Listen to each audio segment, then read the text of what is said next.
everyone, it's Clay. I wanted to share with you some of my ideas on what I'm doing to keep my shad alive.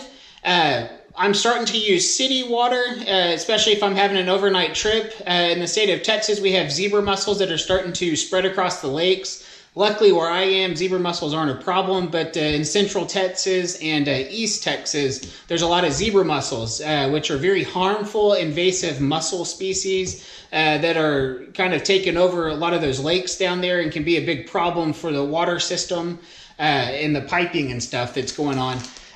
What I'm doing is using city water. That'll prevent you from getting a fine. If you go to the lake and you catch shad and you use lake water and you leave the lake, you can get in big trouble for having lake water in your boat because it can unintentionally spread zebra mussels to another lake. So they take that very seriously, especially down in South Texas and Central Texas, East Texas, all those places. Over here in Abilene, we don't have that trouble, luckily. So it's a good idea to use city water to avoid all that. You can use Amquel, and that'll help get that city water ready for your shad.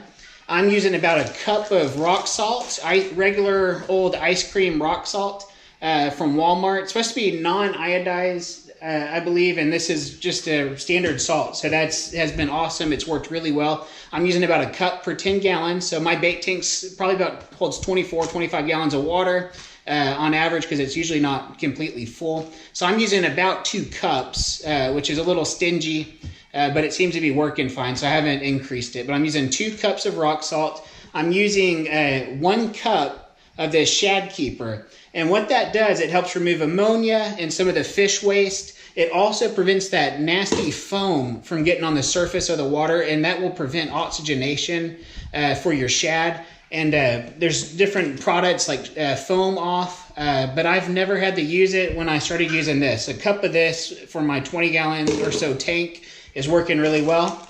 I'm pre-packaging it, and I carry that with me on my boat. So basically 2 cups of rock salt, 1 cup of Shad Keeper, and that I just throw in my live well if I'm filling up with lake water and I'm just fishing for the day. I'll use lake water.